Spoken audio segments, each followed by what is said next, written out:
महाराज जी, आपके चरणों में दंडवत प्रणाम। महाराज जी, मैं विगत 3 वर्षों से एक एग्जाम की तैयारी कर रहा हूँ, लेकिन मेरा मन विचलित रहता है और मैं कभी भी नियमित अपना संपूर्ण ध्यान केंद्रित नहीं कर पाता। हाँ भैया, देखो, मन को लेकर के नहीं चलते। ये मन एक बिगड़ेल बच्चा है। ये बच्चा नहीं, वो कहो गुनगुना में खेल रहा है, कहो कार में खेल रहा है, कहो सब खिलौने फेंक करके मम्मी की गोद में आ रहा है, कभी सोच करके मल में ही खेल रहा है। बच्चा है ना, बिल्कुल बच्चे जैसा बिगड़ेल बच्चा, जिद्दी बच्चा, ये मन है। इसको फुसला के डांट के एक लक्ष्य पे लगाया जाता है। अब इस पे चलो कि ये जैसा कहे वैसा चले। आज तक कोई भी इसके कहने से सतमार्ग में नहीं चल पाया। ये बहुत बेईमान है, बहुत ही छलिया है। ये ऐसा छल कर देगा कि आपको सिद्ध बना देगा, काम हो गया, और दूसरे मिनट में वहां खड़ा कर देगा जहां बहुत दूर हो परमार्थ से। तब लगेगा ये क्या है, मैं तो समझ रहा था मेरा काम बन गया, काम पहुंचा दिया।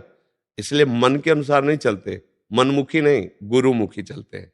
संतों की आज्ञा, गुरुजनों की आज्ञा पर मन को चलाते हैं, तब जाकर के लाभ प्राप्त होता है। मन के अनुसार चलने से नहीं हो।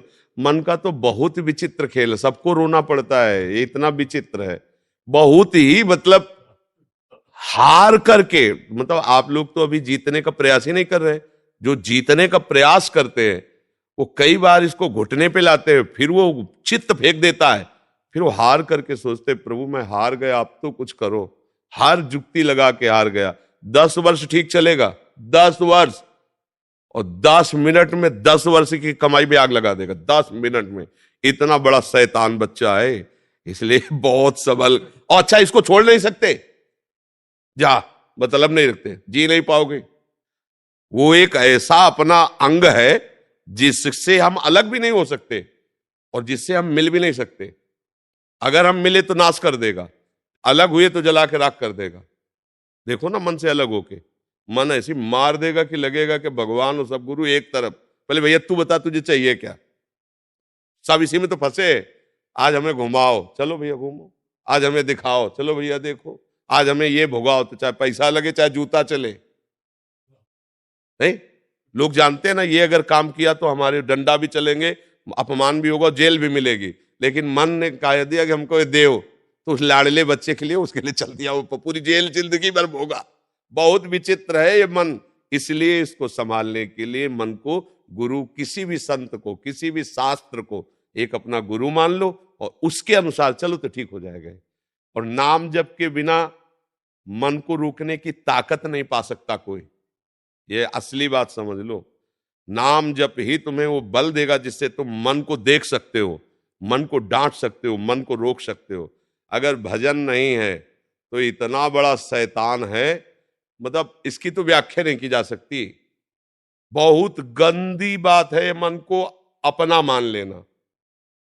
इसको सुधारने के लिए इससे ऐसे रहना पड़ेगा जैसे चतुर दुश्मन पर घर में रहता है, निकाल सकते नहीं, व्यवहार बना सकते नहीं, अब कैसे जियोगे। ये कला आती है संतों से, युक्ति से मुक्ति, कि इसको निकाल सकते नहीं, तो तुम्हारी सामर्थ्य नहीं, और इसे सपोर्ट किया तुम्हारे जाओगे। अब बोलो क्या करो, ऐसे ही सब फंसे, सपोर्टे में तो फंसे। जितने अस्पताल भरे, जितनी जेलें भरी है, मन के सपोर्ट में ही भरी है। अस्पताल, रोग हुए तो मन का सपोर्ट किया, पाप बना, आप कर्म भोगना पड़ रहा है। इसी के सपोर्ट के कारण तो भोगना पड़ रहा है। सपोर्ट करो तो मरो, सपोर्ट ना करो तो जलो। रात दिन जलाएगा, डिप्रेशन में पहुंचा दे। ये बहुत बड़ा फंसाव है। गुरु की कृपा से जिसने मन पर लगाम लगा दी, जीत गया, जीत गया। बस ये बात है, इसको जीतना पड़ेगा भैया। नहीं, ये कहीं एक जगह नहीं लगता। राम में लगाओ, कृष्ण में लगाओ, हरि में लगाओ, काम में लगाओ। हम कह रहे काम में किसी एक जगह अगर हो गया अकेला कि आज भोग लिया और संतुष्ट हो गया, आप जीवन भर जेल भोगेंगे, लेकिन इच्छा नहीं होगी, तो हम कह दें कि चलो भाई अब ये कभी अशांत नहीं। पर ये बेईमान जिसको चाहता है ये चीज मिल जाए, और जहां मिली और जहां उसको भोगा, तो इसके बाद फिर वहां से कहता है ये नहीं, वो वाली चाहिए। अब इसको क्या करे बताओ, क्या करे। कहीं भी आज तक टिका हो तो बताओ, कहीं भी। अगर उसे कहीं नहीं मिलता तो फिर वही, फिर वही, फिर नई लालसा, फिर यही रात से तो समझना होता है। यही तो सबको मारे डाल रहा है, यही पूरा जन्म बर्बाद कर रहा है, पूरा जन्म, सारा खेल इसी नेता का है, मन नेता है ना इंद्रियों का, सारा खेल वही किया। तभी कहा गया मन मार्या तन बस में कि ना हुआ भरम सब दूर, बाहर से कछ दिखत लाए अंदर चमके नूर। आपो त्याग जगत में बैठे नहीं किसी से काम, उनमें तो कछ अंतर ना संत कहो चाहे राम।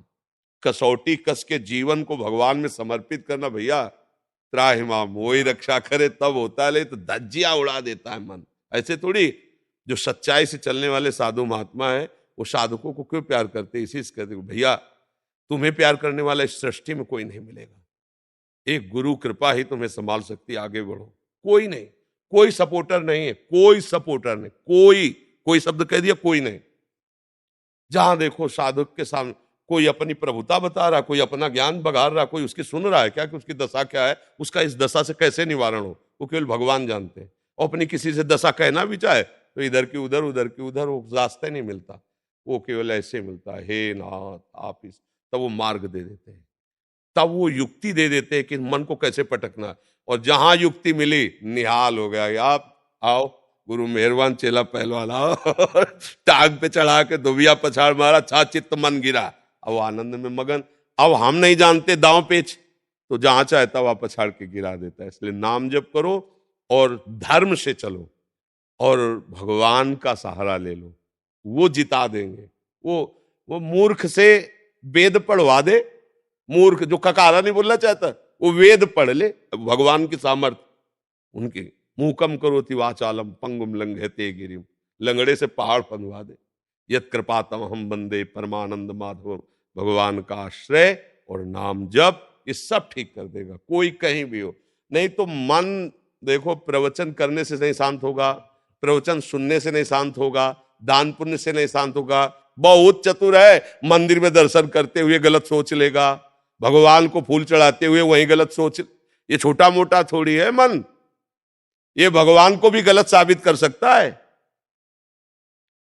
मन भगवान को भी गलत साबित कर सकता है। इसकी चक्कर में जो फंस गए तो धज्जिया अच्छे अच्छे कांपते इससे, यह ऐसा देवता है। और गुरु कृपा पात्र से ये मन कांपता है, बस एक ही शब्द है, गुरु कृपा ही केवलम। वो युक्ति गुरु से मिल गई तो मुक्ति जेब में रखी हुई, युक्ति नहीं तो पटकन पटकन ही है, ये पटकता रहता है बड़े बड़ों को। मन बहुत बलवान है।